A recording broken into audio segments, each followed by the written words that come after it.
नमस्कार, बहुत बहुत स्वागत है आप सभी का प्राइम डिबेट में। मैं रविंद्र सिंह आपके साथ और आज का प्राइम डिबेट का मुद्दा और सवाल है सीएम का चुनाव, एमपी सीजी वाला दांव। जी हां, राजस्थान का मुख्यमंत्री कौन होगा ये मंगलवार को यानी कल पता चल जाएगा। मंगलवार को बीजेपी विधायक दल की बैठक होगी जिसमें विधायक दल के नेता का चुनाव होगा।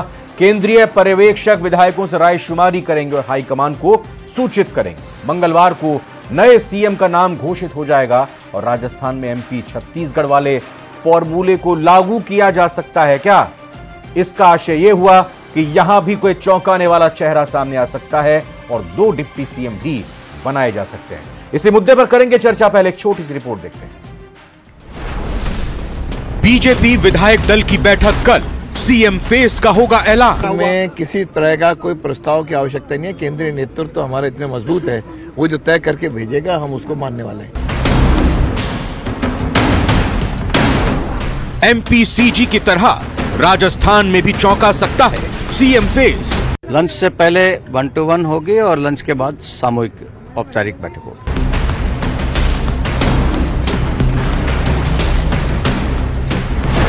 राजस्थान में लागू हो सकता है डबल डिप्टी सीएम वाला फॉर्मूला। ये मोदी जी है, उनका कमाल है। हर कार्यकर्ता जो एक निष्ठा के साथ जुड़ा रहता है, किसको कब मौका मिल जाए, और मोहन जी यादव को मौका मिला है। मेरी ढेरों सारी शुभकामनाएं। किसके सिर सीएम का ताज, जल्द खुलेगा राज। सीएम का चुनाव, एमपी सीजी वाला दांव।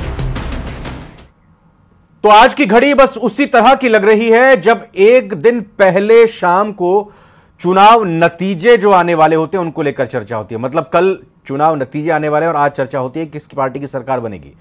अब यह वही स्थिति लग रही है कि कल बैठक तो होगी, मीटिंग तो होगी, मुख्यमंत्री का नाम किस तरह से सामने आएगा। चर्चा करते हैं। 4 खास मेहमान जुड़ चुके हैं हमारे साथ। विकास सोमानी, प्रवक्ता हैं बीजेपी के, बहुत बहुत स्वागत आपका। राजेंद्र आर्य, प्रवक्ता कांग्रेस, स्वागत आपका। आशुतोष रावत, वरिष्ठ पत्रकार, आपका भी स्वागत सर। राजीव जैन, राजनीतिक विश्लेषक, आपका बहुत बहुत स्वागत राजीव जी। पहला सवाल आइए राजेंद्र आर्य जी आपसे, कौन बनेगा मुख्यमंत्री? देखिए रविंद्र सिंह जी, ये तो निश्चित रूप से 2 ही लोगों को पता है, अमित शाह जी को या नरेंद्र मोदी जी को। और जिस तरीके से अभी आपने रिपोर्ट दिखाई उसके अंदर वासुदेव देवनानी जी भी कह रहे थे कि हमारे यहाँ पे कोई मीटिंग की जरूरत नहीं है, जो हमारा आलाकमान इतना मजबूत है कि वो नाम तय करके भेज देंगे। अब तो पर्यवेक्षकों को बता दिया होगा या फिर आपको लग रहा है कि पर्यवेक्षक, जैसा आप आपकी बात को आगे बढ़ाऊं, जब वो जयपुर पहुंचेंगे तब उनको पता चलेगा? मैं यही कह रहा हूं कि डेमोक्रेसी नाम की कोई चीज नहीं है। मैं कह रहा हूं कि जैसे छत्तीसगढ़ में हुआ, जैसे मध्य प्रदेश में और जो राजस्थान में होगा, ये बिल्कुल चौंकाने वाली ही बात होगी। अच्छा। और इसमें कोई नहीं है। देखिए आप कांग्रेस में कैसी डेमोक्रेसी है? आज सुनिए तो सही, मेरी बात तो कर लीजिए, बाद में सवाल कीजिए। मैं कह रहा हूं कि 4 तारीख को भी ये तय कर सकते थे। अगर चौंकाने वाले नाम देने थे तो 4 को ही बता देते। आज यहां पर ये जो राजस्थान का या मध्य प्रदेश का, छत्तीसगढ़ के जो जनादेश का अपमान किया गया, 8-8 10-10 दिन रोक के बैठे रहना उसको, ये वास्तव में जनता के लिए वास्तव में सोचने वाली बात है। जिस तरीके से जो चीजें चल रही है, मैं तो अभी देख रहा था राजेंद्र राठौड़ जी भी, हो सकता है राजेंद्र राठौड़ जी की भी लॉटरी लग जाए, क्योंकि जनादेश का अपमान करना इन्होंने उत्तराखंड के फॉर्मूले पे देखिए, पुष्कर सिंह धामी चुनाव हार गए थे लेकिन उनको मुख्यमंत्री बना दिया। तो मैं तो आपके चैनल के माध्यम से राजेंद्र राठौड़ जी को बधाई भी दे दूंगा, क्योंकि वो काफी उत्साहित लग रहे हैं, मीडिया में आकर कह रहे हैं कि इस तरीके से, जिस तरीके से वो कसीदे पढ़ रहे हैं शीर्ष नेतृत्व के बारे में, तो निश्चित रूप से कुछ भी हो सकता है और चौंकाने वाली बात ही होगी और कोई वो नहीं है। लेकिन राजस्थान की जनता ने जो डिसाइसिव मैंडेट दिया, उसके बाद आप इस चीजों को लेके इतने समय तक बैठे रहे, ये वास्तव में जनादेश का अपमान है। और जितना जल्दी हो सके सरकार बनाइए और आपने जो वादे किए उन वादों पे काम कीजिए। विकास सोमानी, जनादेश का अपमान किया, 4 तारीख को ही चौंकाने वाला फैसला कर देना चाहिए था। रविंद्र जी, जिस प्रकार की बात हमारे कांग्रेस के साथी कह रहे हैं वो देखना चाहिए उनको कि जब 2018 में माननीय मुख्यमंत्री गहलोत साहब का जो शपथ का कार्यक्रम था और जो 16 दिन तक वो वेट किया था, और आप देखिए यहाँ तो आंतरिक लोकतंत्र की प्रक्रिया चल रही है। विधायक दल की बैठक हो रही है, विधायक दल की बैठक के बाद जो पर्यवेक्षक वो अपनी रिपोर्ट दे रहे हैं और उसके बाद मुख्यमंत्री का नाम तय किया जा रहा है। आप सुनिए, अब आप पूरी अभी हम गहलोत साहब की 2018 की बात कर रहे हैं। आप 2018 की बात कीजिए गहलोत साहब की, आप गहलोत साहब की बात कीजिए। आप राजेंद्र जी, एक ये बात गलत है, आप मेरे को सवाल करने से रोक रहे थे पहले तो।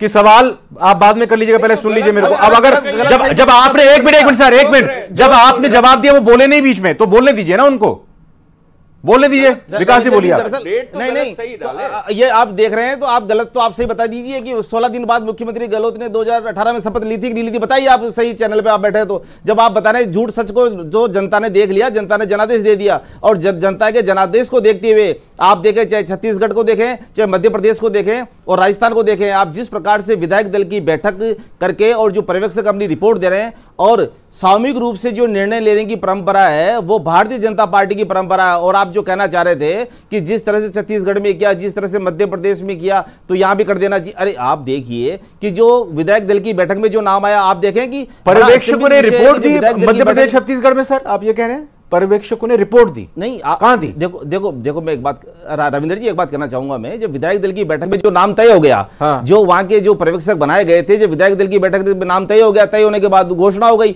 जब पर्यवेक्षक वही मौजूद है, जैसे माननीय राजनाथ सिंह जी कल आने का है, वो पर्यवेक्षक राजस्थान के, तो जैसे ही आप देखें विधायक दल का एक सामूहिक जो लोकतांत्रिक तरीका होता है कि विधायक दल की बैठक से मुख्यमंत्री चुना जाए, तो वो अपनी जो एक शीर्ष नेतृत्व के संज्ञान में वो बात रहते हैं, क्योंकि संसदीय बॉडी इस बात को तय करता है विधायक दल की बैठक के उपरांत। तो जो एक परंपरा है, जो प्रक्रिया बनी हुई है, उस प्रक्रिया के अंतर्गत जो सीएम जो चुने जा रहे हैं, तो ये आंतरिक लोकतांत्रिक जो भारतीय जनता पार्टी का मजबूत है, जहां एक कार्यकर्ता को और एक कार्यकर्ता को बड़े बड़े संवैधानिक पदों के लिए चुना जाता है, वो एक लोकतांत्रिक प्रक्रिया से। राजीव जैन जी, जरा कांग्रेस का आंतरिक लोकतंत्र कैसा है और बीजेपी का आंतरिक लोकतंत्र कैसा रहा है हाल फिलहाल के समय में? एक टिप्पणी आपकी चाहेंगे उस पर राजस्थान के संदर्भ में।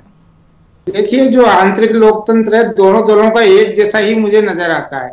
कांग्रेस में भी एक लाइन का ही प्रस्ताव होता है कि आला कमान पे छोड़ा।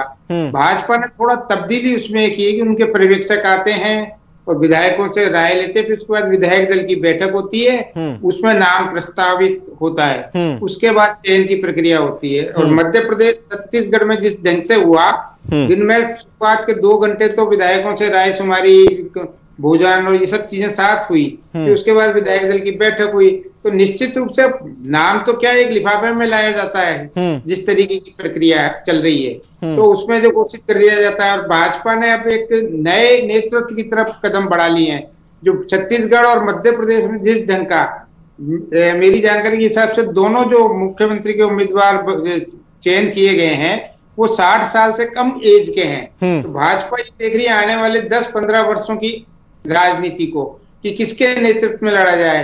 तो जो आपका मूल सवाल है कि राजस्थान के संदर्भ में उसको देखा जाए, तो राजस्थान भी कहीं उससे अछूता नहीं रहने वाला। जिस तरीके से मध्य प्रदेश और छत्तीसगढ़ के निर्णय सामने आए हैं, यहाँ भी कोई युवा 60 साल के आसपास का नेता ही नेतृत्व करेगा, और जो नाम चल रहे हैं वो सब कहीं दूर हट जाएंगे और एक चौंकाने वाला नाम ही आप और हम सबके बीच में आएगा। आशुतोष रावत जी, युवा जीता हुआ विधायक या राजस्थान का युवा नेता जिसका नाम अभी तक चर्चा में नहीं आया, अब चर्चा कर लेते हैं उनकी।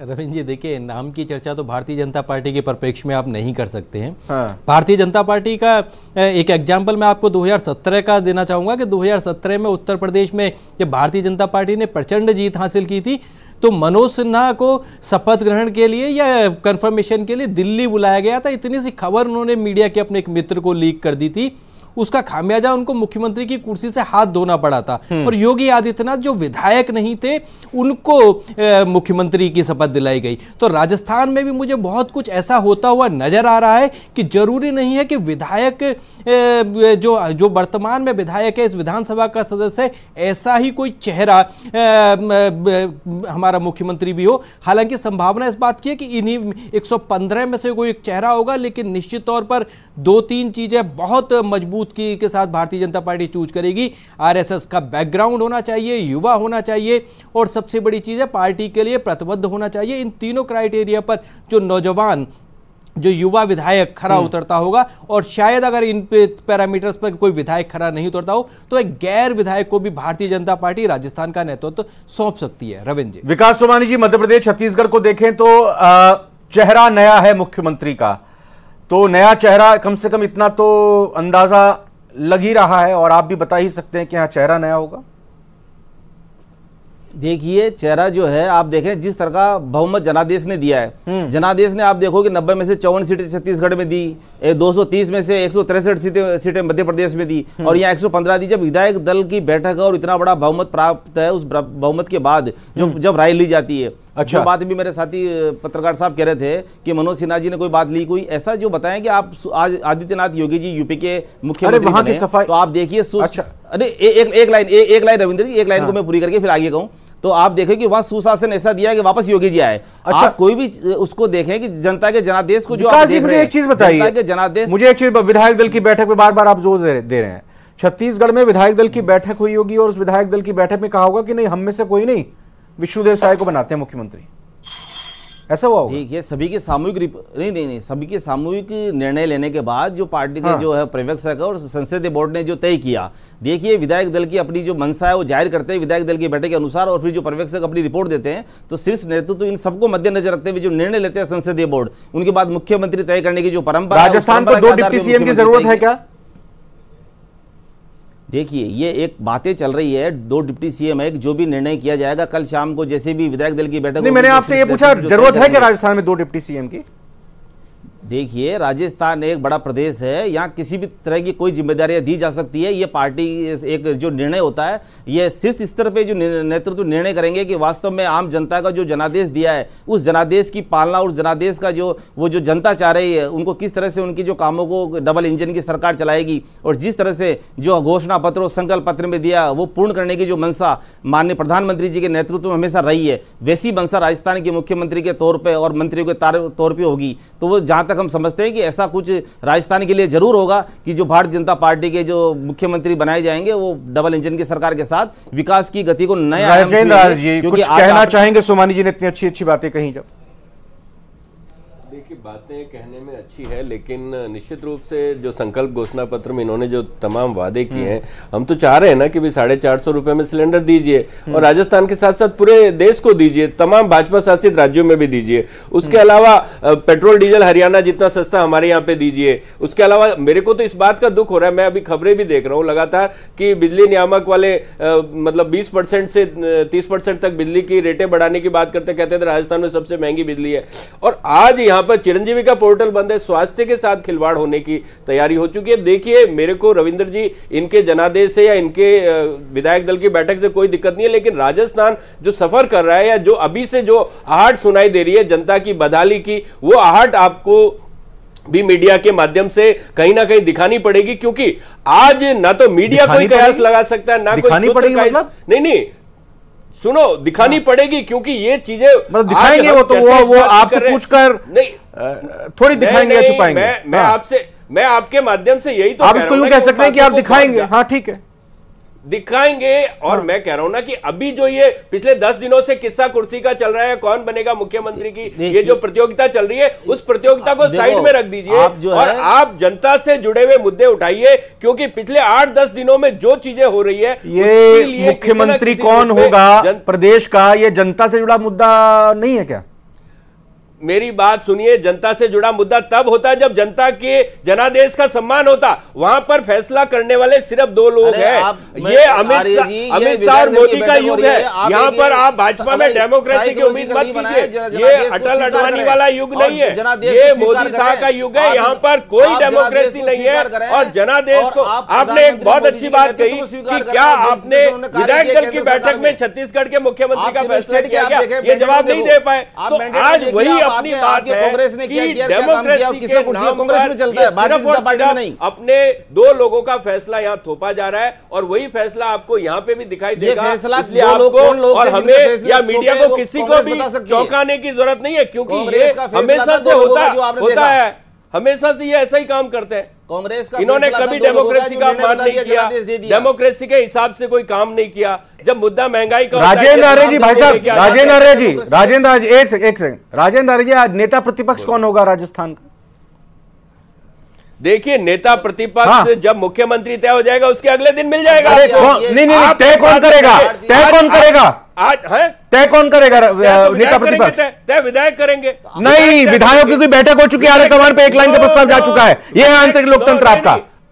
ऑब्जर्वर आते हैं, ऑब्जर्वर को। अरे ये बताइए, एक मिनट आशुतोष जी, थोड़ा अपडेट कर दीजिए। आशुतोष जी ये बताइए कि विधायक की जब बैठक हुई थी कांग्रेस की, तो क्या उसमें प्रस्ताव पास हुआ नेता प्रतिपक्ष को लेकर? प्रस्ताव उन्होंने अपनी अरे राजेंद्र जी सुन लीजिए ना, मेरी बात नहीं मान रहे आप, आशुतोष जी की मत मानिएगा। आशुतोष जी बोलिए प्लीज। रविंदर जी मेरी पार्टी को आपसे ज्यादा जानता हूं मैं। उन्होंने वो तो जानेंगे सर, विधायकों से ली थी, नहीं विधायकों से 1-to-1 राय ली थी, उसी राय को उन्होंने अवगत करा के दे दिया। ये एक हमारी। आशुतोष जी प्लीज थोड़ा इसको अपडेट कीजिएगा। जब कांग्रेस की विधायकों की जयपुर में बैठक हुई और नेता प्रतिपक्ष को लेकर क्या फैसला हुआ, क्या बात निकल कर सामने आई ऑन रिकॉर्ड?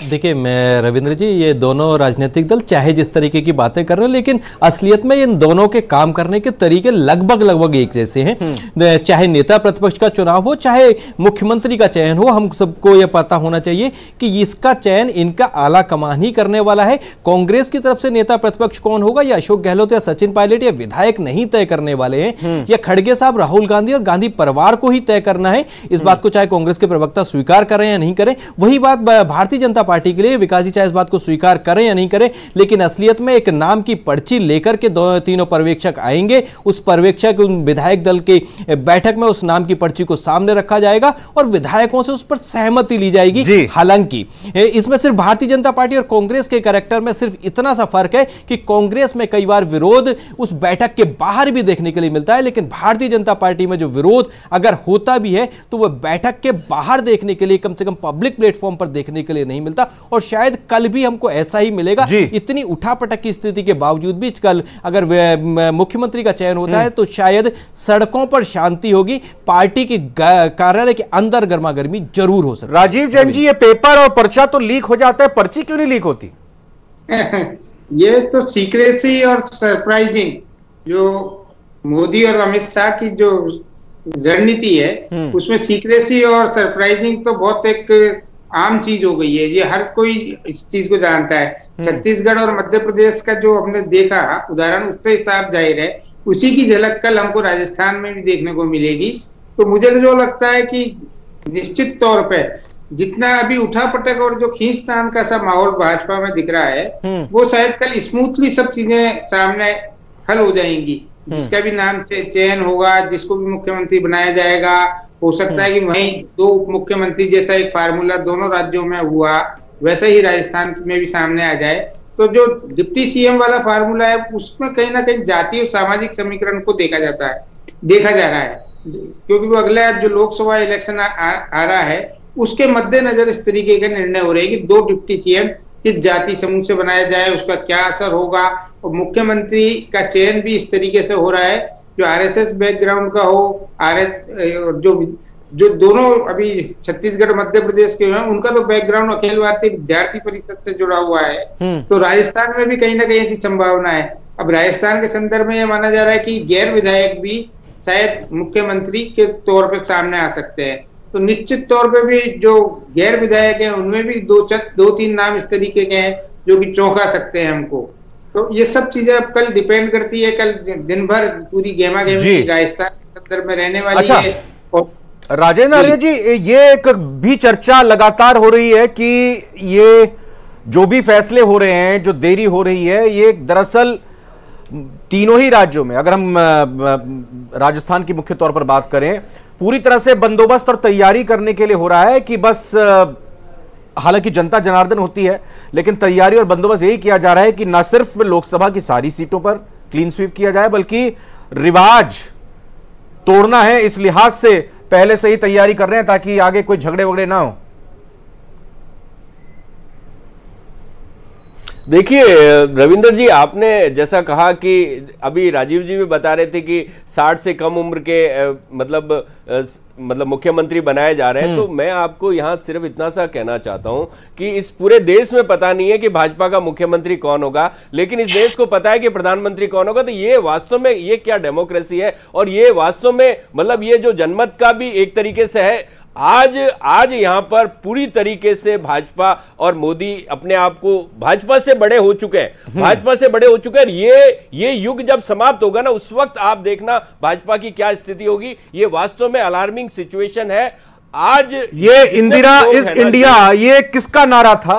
ये कांग्रेस का है, तो देश से ही बड़े हो गए थे हैं? नहीं, वही तो मैं आपको कहना चाह रहा हूं ना। तो आप या तो उस चीज को सही मानते होंगे या इस चीज को सही मानते होंगे या दोनों चीज को सही मानते होंगे। नहीं, हम सही गलत नहीं मानते, हम फैक्ट को रखते हैं सामने, जो बात है वो रखते हैं सामने। फैक्ट नहीं, सही मानिए आप, वो आपका काम है, जनता का काम है कि वास्तव में आप युवा मुख्यमंत्री चाहिए, लेकिन युवा प्रधानमंत्री नहीं चाहिए देश को। आप मुझे इतना सा जवाब दे दीजिए। नहीं, मैंने तो नहीं कहा कि युवा चाहिए, ये मैंने नहीं कहा, ये आप नहीं, आप गलत, पहले तो ये मैंने नहीं कहा था। सिर्फ इतना सा बता दीजिए। ये एक मिनट राजेंद्र जी, पहले थोड़ा सुनिए ना, बोलने के साथ सुनिए भी, बोलने के साथ सुनिए भी और सही सुनिए। मैं बता दूं आपको, हमारे राजनीतिक विश्लेषक सर ने यह कहा था, राजीव जैन जी ने, कि जो मध्य प्रदेश और छत्तीसगढ़ दोनों राज्यों में देखने में यही सामने आया है कि 60 से कम उम्र के ये चुने गए हैं मुख्यमंत्री, और ऐसा लगता है कि राजस्थान में भी यही होगा।